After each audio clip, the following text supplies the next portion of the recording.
Well, good morning, everyone. Welcome to VBS Day 7. My name is Jackie Monastra, and I'm the children's pastor here, and we have had an incredible week. We had 408 kids and 235-ish, maybe a little more, leaders gather here for a week of learning about who God is and who we are in Him. There was over $5,000 raised with our mission project. Crazy, incredible. Over 230 items people brought for our food pantry, and we have had 53 first-time decisions to trust and follow Jesus. Amazing. And over 88 kids marked that they were interested in getting baptized. Lives are changing. This is incredible. It was such a fun week, all learning that we are created by God, known by God, and loved by God, and that He invites us to live a wild and free life in Him. So the vision for this year's theme actually came from a vision that I got last year on the last day of VBS. I was up in the sound booth, and I was just watching all of the kids and leaders dance and sing, and I was closing my eyes, and I was thanking God for all that He had done last year, because last year was also an incredible year. And I was saying, God, where are we going next? Where are we going? And He gave me a vision of a plant. And the plant was in a little pot, and it was in a room. And the plant started to grow, and it grew so big that the pot cracked open, and the plant started to grow vines and started to flower, and it grew up the walls of the room that it was in. And it grew so big that it burst out the ceiling, out the windows, out the walls. And I said, whoa, God, that is crazy. What are you doing here? And He's told me that as we continue to speak biblical identity to our kids, as we tell them who God says that they are, He is going to do the work to grow their faith, to grow their hearts, and to call them to a wild and free life in Him. So it was a great week at VBS. We heard a lot of stories. This crew here helped me tell so many stories this week. And all of the stories were pointing to who God is and who we are in Him. So today we've got a story of identity for you. You're going to meet a character named Daniel. That's Daniel right over there. Say hi, Daniel. Hi. And our story starts like this. Long ago there was a king, King Darius, who was sitting on the throne. And King Darius owned a whole lot of land. So much land that he couldn't take care of it on his own. So he appointed a few key leaders to oversee the caring of the land. One of these key leaders was Daniel. There's Daniel. You see, Daniel knew that he was created by God, known by God, and loved by God. Daniel lived a wild and free life. Every day, Daniel prayed and worshiped the one true God. Daniel was also pretty good friends with King Darius, and the other key leaders started to get a little bit jealous of their relationship. So these leaders gathered together and got busy on a nasty, horrible plan to get Daniel in trouble. See, these key leaders decided they were going to go to the king and start whispering quite a few things. So they took off to the king one day when Daniel was out. Daniel, you're out, you're out, you're out. And they said, "Oh, king, you are amazing. You are an incredible king. In fact, I think no one should worship or pray to anyone else but you, king. I think, King, you should make a law that if anyone prays or worships anyone but you, they should be thrown into a den of lions." Now, this king, he started thinking he was pretty cool. I mean, all of these guys were saying, "You're awesome, you're incredible." He started to believe these things about himself. So he made a law that if anyone worshiped or prayed to anyone but him, they would be arrested and thrown into a den of lions. Daniel was a really great helper to the king, but Daniel also knew that he was created by God, known by God, and loved by God. Daniel prayed to God 3 times a day, and there was no way that that was going to change now. Even though there was a law written, Daniel knew that only God was worthy of worship and praise. The God that created him, knows him, and loves him. The one we've been learning about all week. The one who's here with us today. So Daniel was praying one day when these other key rulers got their plan going. They went to Daniel, arrested him, and brought him before the king. The king looked. The king was sad. The king never intended for Daniel to get in trouble in this way. He never wanted his friend to be thrown into a den of lions. But now that the law was there, he didn't dare change it. So they went and they took Daniel to the den of lions. And what would happen? I don't know. We've got to keep going in our story. Daniel stood at the edge of the den of lions, and the king said, "May your God deliver you." And Daniel was thrown into a den of lions, and a stone was rolled to cover the opening. Those key leaders were very excited, but they returned to their houses, and night came. That night, King Darius did not sleep well. Let me tell you, he tossed and he turned, and he wondered what would happen to his friend Daniel all night long. And when morning finally came, the king jumped up out of his bed and ran to the opening of the den. He yelled out in a panic, kind of like your parents do when you're riding your bike outside without your helmet on. They're like, "Oh no!" King Darius was worried for his friend. He yelled out, "Daniel, has your God kept you safe from the lions?" You better believe King Darius was super nervous when they rolled that stone away, and inside was Daniel, alive. Daniel said, "My God sent his angel to close the mouths of the lions. I am innocent before God, and I have done no harm to you, King Darius."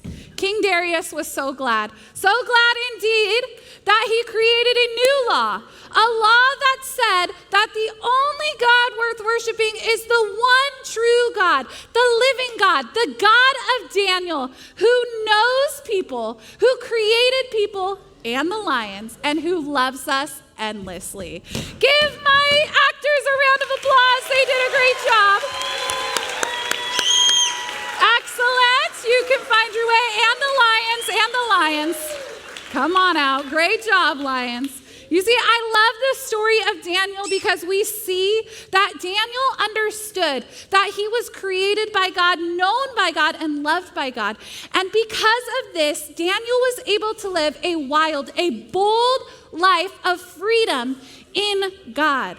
All week long, our kids have been learning the same thing, that they were created by a God who knows them, a God who knows their hearts so deeply and intimately, a God who placed every hair on their head, a God who loves them, and they can never be separated from that love. Our kids were invited to take steps of wild and free, bold faith this week. And today we come to understand that as each of us steps into this identity, this knowing that God created us, knows us, and loves us, that each and every one of us can live a wild and free life. It's kind of like this. On the outside, we just see us, right? But our kids this week were slowly learning, slowly coming to understand that they're created by God, known by God, loved by God, and are invited to live a wild and free life. In just a second, all of us are going to have the opportunity to say our theme verse together. But what I want to do first is, Miss Becky, will you put that verse on the screen? Check it out. All week long, our kids have been learning Colossians 3:10, okay? They were invited to get to know their creator God, and to put on this new identity that says, I am a child of God. I am invited to a wild and free life. I am invited to become like my creator. So all the kids in the room, are you ready to help me? Okay? We're going to say the verse together, and guess what? All you adults get to say it too. So stand on up, everybody. Stand on up. We're going to have the verse on the screen for those of you who don't know it quite yet. And you're going to help me? You're going to say it loud? Okay. We're going to say it on the count of 3. Here we go. 1, 2, 3. Put on your new nature and be renewed as you learn to know your Creator and become like Him. Colossians 3:10. Give your neighbor a high five. Woo, woo, woo, woo, woo. And you can take a load off your feet. I get the honor and privilege to invite one of my very favorite wild and free friends up here. Pastor Bill, are you here? Come on down, sir. Okay.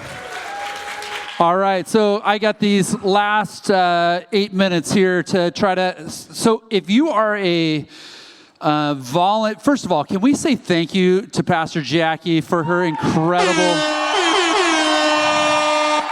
One more time, Michael. Yeah, that deserves a double.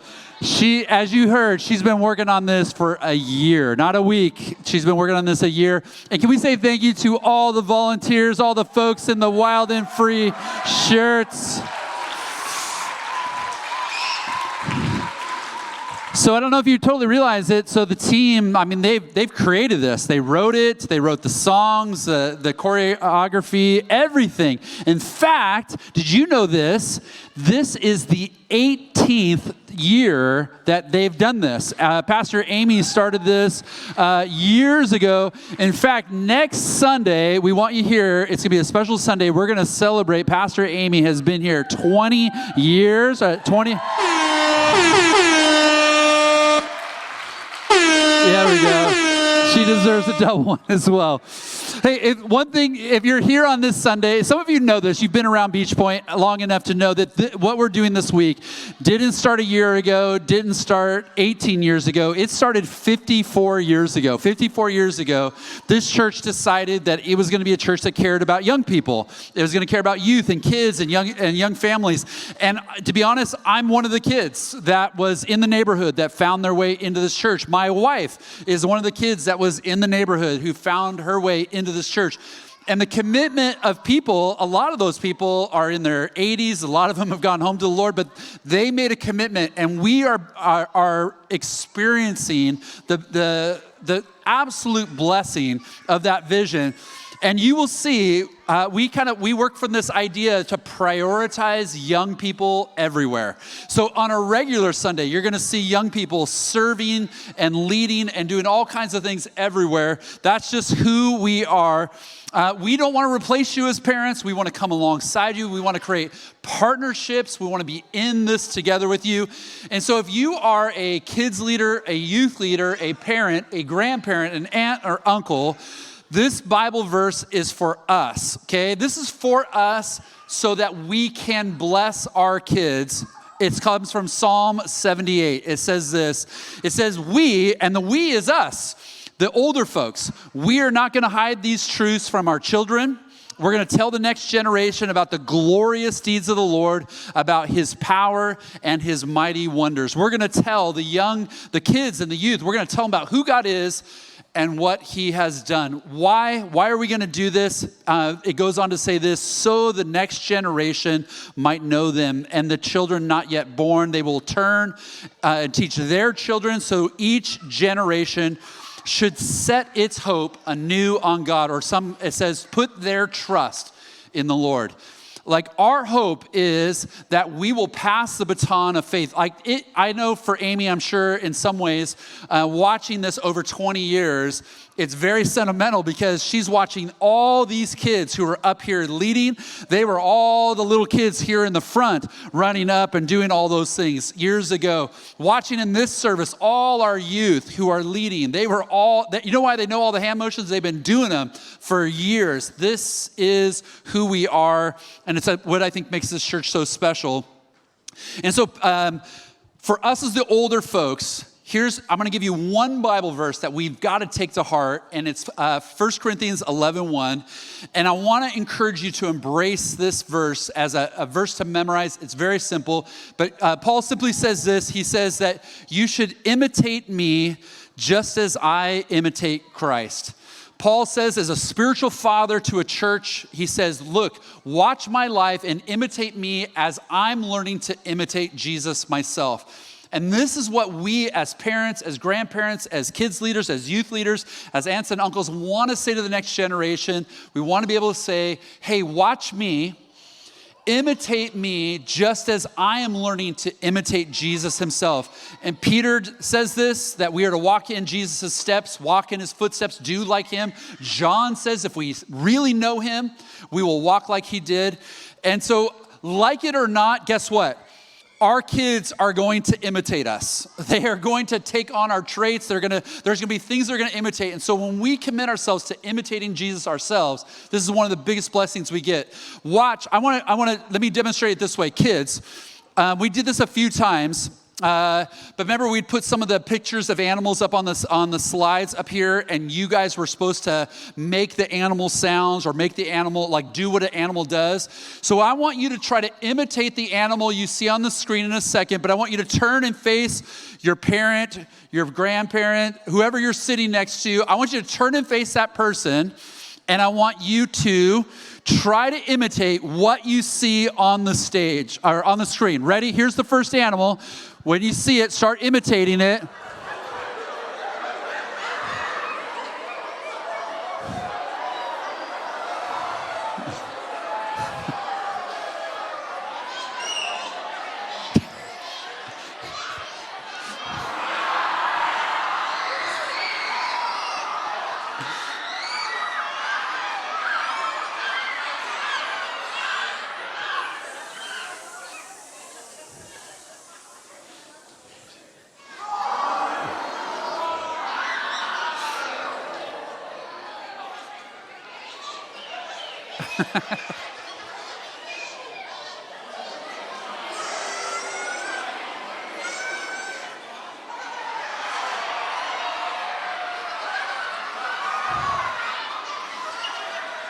That, I wish you could stand where I'm standing and watch.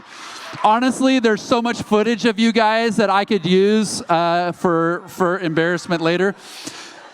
Well, okay, so they're going to we want to be imitators of Jesus. We know they're going to imitate us, so we want to be imitators of Jesus. How do we build this? What are the things that we do? Let me just end our time together saying this.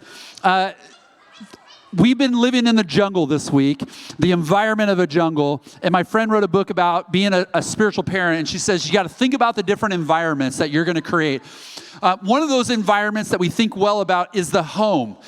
In the home is the place where we reinforce things and we practice the living out this life.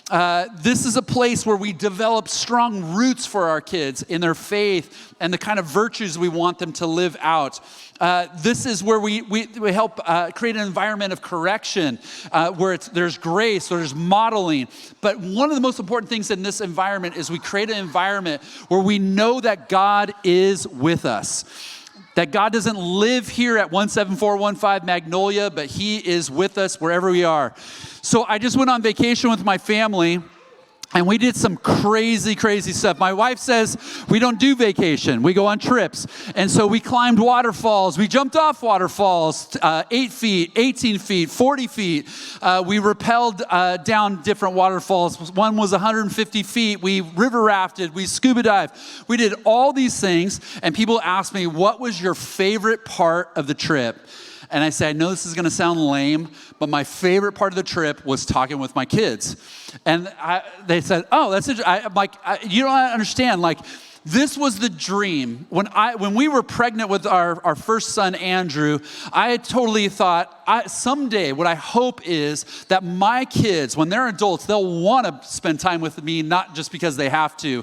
They'll want to talk to me. They'll trust me. They'll turn to me. They'll want wisdom from me. But what I realized was that it's just not going to happen. So spending 2 days playing golf with my son and talking about future and career and marriage and all these future things, talking with my daughter about her senior year, her asking me, what should I look for in a boy? And having some responses to that, young men. But here's what I learned. When we were pregnant with Andrew, I learned a little lesson that has, honestly, I would say the reason why I had such incredible conversations with my kids was, it's called the law of the farm. It's simple but not easy. The law of the farm is this: you can't cram on the farm. Right? You can't decide, hey, it's just about harvest time. Let's start working at it. The law of the farm is you have to do everything in season and everything takes time.